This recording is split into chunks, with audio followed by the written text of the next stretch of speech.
నమస్తే, welcome to our channel. ఇవాళ neat పైన అనేక అక్రమాలు జరిగాయని చెప్పి అనేక విద్యార్థి సంఘాలు అయితే ఇలా ధర్నాలు చేస్తున్న నేపథ్యం మనకు కనిపిస్తుంది. మనతో పాటు ఎమ్మెల్సీ బల్బూరి వెంకట గారు ఉన్నారు. వారితో మాట్లాడి మరిన్ని విషయాలు తెలుసుకునే ప్రయత్నం చేద్దాం.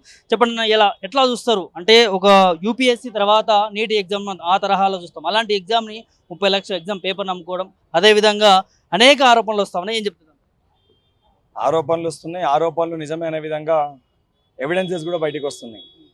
ఎక్కడన్నా ఎగ్జామ్ కండక్ట్ చేసినప్పుడు ఆ కండక్ట్ చేసే ఏజెన్సీ కానీ, దాంతోపాటు దాని పరిధిలో వచ్చే ప్రభుత్వాలు కానీ, కేంద్రం కానీ, రాష్ట్రం కానీ ఎగ్జామ్ కండక్ట్ చేయడంతో పాటు ట్రాన్స్పరెన్సీగా ఎగ్జామ్ రాసే ఒక పిల్లలకి, వారి తల్లిదండ్రులకి ఎగ్జామ్ ట్రాన్స్పరెంట్గా కండక్ట్ అయిందని ఒక భరోసాని, ఒక ధైర్యాన్ని ఇవ్వాల్సిన బాధ్యత వాళ్ళపైన ఉంటుంది.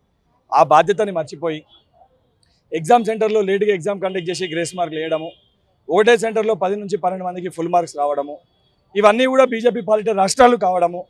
దానితో పాటు 10 రోజుల ముందు రిలీజ్ కావాల్సిన నీట్ ఫలితాలు, పార్లమెంట్ ఎలక్షన్స్ ఏదైతే ఫలితాలు వచ్చిన రోజు సాయంత్రం రిలీజ్ చేయడము, దానిపైన ఇప్పటివరకు నరేంద్ర మోడీ గారు స్పందించకపోవడము, ఏ కమిటీ అయితే ఈ మొత్తానికి కారణమైందో అదే కమిటీతో ఎంక్వైరీ కమిటీ వేయడము, ఇవన్నీ అనేక అనుమానాలకి దారితీస్తుంది. కాబట్టి 14 రోజులు కేంద్ర ప్రభుత్వానికి సమయం ఇచ్చినాము.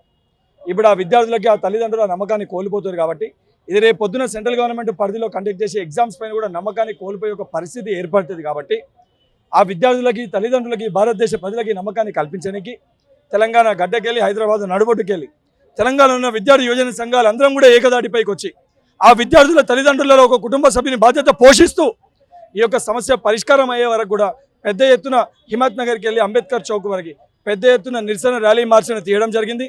ఇంతటితోటి తాగదు. ఈ సమస్యని పరిష్కరించకపోతే కేంద్ర మంత్రులుగా ప్రాతినిధ్యం వహిస్తున్న కిషన్ రెడ్డి గారు, బండి సంజయ్ గారు తెలంగాణ రాష్ట్రంకి వెళ్ళి వాళ్ళు తిరగనివ్వమని చెప్పి హెచ్చరిస్తూ, అవసరమైతే అన్ని విద్యార్థి యోజన సంఘాలు తెలంగాణ రాష్ట్రంలో ఒక కంబైన్డ్ ప్రెస్ మీట్ పెట్టి తదుపరి కార్యాచరణ ప్రకటించి ఈ సమస్య పరిష్కారం అయ్యే వరకు కేంద్ర ప్రభుత్వం మెడలు వంచన్న ఈ సమస్యని తప్పనిసరిగా పరిష్కరిస్తామని చెప్పని ఈ యొక్క కేంద్ర ప్రభుత్వాన్ని హెచ్చరిస్తూ, ఈ యొక్క కార్యక్రమానికి సహకరించి ఈ కార్యక్రమంలో పాల్గొన్న ప్రతి ఒక్క విద్యార్థి యోజన సంఘ రాష్ట్ర జిల్లా కార్యవర్గ సభ్యులకి, సహకరించిన మీడియా మిత్రులకి, సహకరించిన పోలీస్ అధికారులకి ధన్యవాదాలు తెలియజేస్తూ, ట్రాఫిక్ అంతరాయం జరిగి ప్రజలకి ఇప్పుడు ఇబ్బంది కలిగితే తెలంగాణ ప్రజలతో కూడా క్షమాపణ కోరుతున్నాం. అన్న, ఇక్కడ కేంద్రం ఇప్పటి వరకు కూడా ఎలాంటి క్లారిటీ ఇవ్వట్లేదు.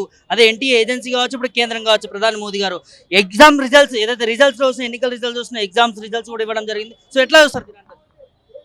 నీట్ ఎగ్జామ్ అనేది సైన్స్ స్టూడెంట్, డాక్టర్ రేపు పొద్దున భారతదేశ భవిష్యత్తు వాళ్ళ చేతిలో ఉంటుంది. ఈ ఎగ్జామ్ కేవలం వృత్తి కాకుండా ఏదైతే ప్రాణాలు కాపాడే ఒక బాధ్యత గల వ్యక్తులు రేపు పొద్దున వాళ్ళ ఒక ప్రొఫెషన్కి వెళ్ళి ఒక పరీక్ష, ఇటువంటి ఒక పరీక్షలో ట్రాన్స్పరెన్సీ లేక, శాంటిటీ లేక దానికి బాధ్యత వహించాల్సిన నరేంద్ర మోడీ గారు స్పందించకపోవడము, ఇది పాపము చాలా బాధాకరమైన పరిస్థితి. ఎందుకనంటే నరేంద్ర మోడీ గారు పార్లమెంట్లో వాళ్ళ ప్రభుత్వాన్ని ఏర్పాటు చేయడంలో ఉన్న చిత్తశుద్ధి 24 లక్షల మంది విద్యార్థుల వాళ్ళ తల్లిదండ్రుల పైన లేదు. వాళ్ళు పట్టించుకోకపోతే మాకు కొత్త కాదు.